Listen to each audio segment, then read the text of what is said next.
Bagi pemirsa yang udah dari tadi menantikan ya informasi-informasi terpopuler atau top news, langsung saja kita ke berita utama, yaitu ada yang tiba-tiba nih ya meminta konsumsi beras RI dipangkas. Ya, Wakil Presiden Kiai Haji Ma'ruf Amin meminta Kementerian Pertanian fokus mengurangi ketergantungan konsumsi beras di dalam negeri begitu ya. Hal ini sejalan dengan upaya mencapai kembali swasembada beras di tanah air. Wapres pun menyoroti angka surplus beras nasional. Menurutnya, data surplus beras dari tahun ke tahun terus mengalami penurunan dari 4,3 juta ton tahun 2018 menjadi 1,74 juta ton di tahun 2022. Dalam pidato arahannya, Wapres juga memperingatkan agar waspada dengan lahan pertanian yang terus menyusut akibat alih fungsi dari pertanian ke non-pertanian. Dia juga memperingatkan berbagai ancaman lain dalam upaya peningkatan pembangunan pertanian RI. Mulai dari ancaman perubahan iklim ekstrim yang sangat sulit diprediksi, tekanan geopolitik dunia yang menyebabkan lonjakan harga pangan hingga krisis pangan global.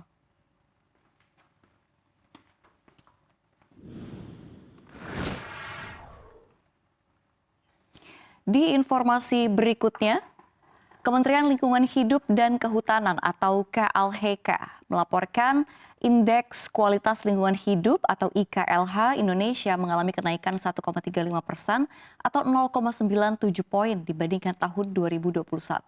Terbukti sejak tahun 2020 IKLH sudah berada di atas 70. Jika dilihat per media lingkungan, dalam rilis resminya KLHK mengungkapkan kenaikan IKLH tahun 2022 dipicu oleh kenaikan nilai indeks kualitas air, indeks kualitas udara, dan indeks kualitas air laut.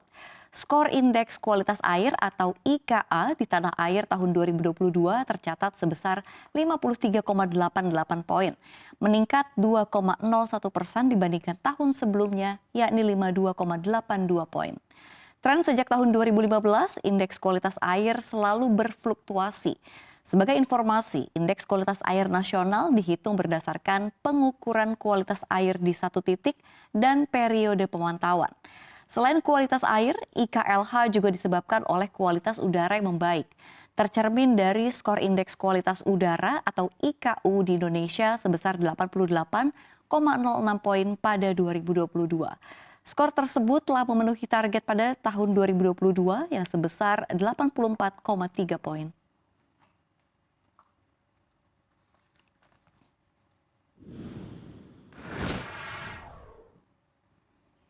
Di informasi berikutnya ada yang pusing ya, yaitu Presiden Vladimir Putin yang pusing gara-gara Rusia ini kekurangan obat. Meskipun negaranya memproduksi 60% obatnya sendiri, ia menyarankan nih untuk membangun stok obat-obatan populer guna membantu memenuhi permintaan.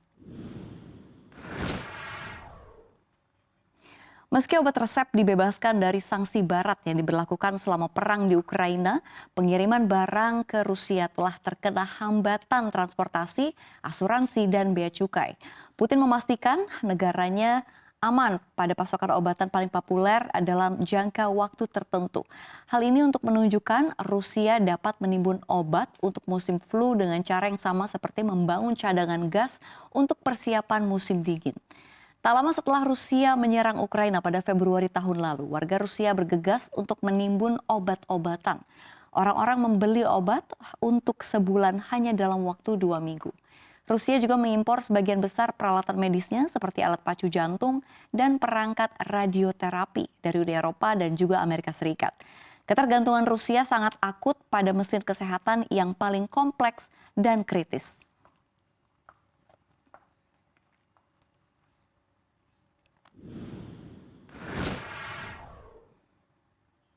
Di informasi yang terakhir, siap-siap, harga bahan bakar minyak di dalam negeri diperkirakan akan kembali mengalami penyesuaian.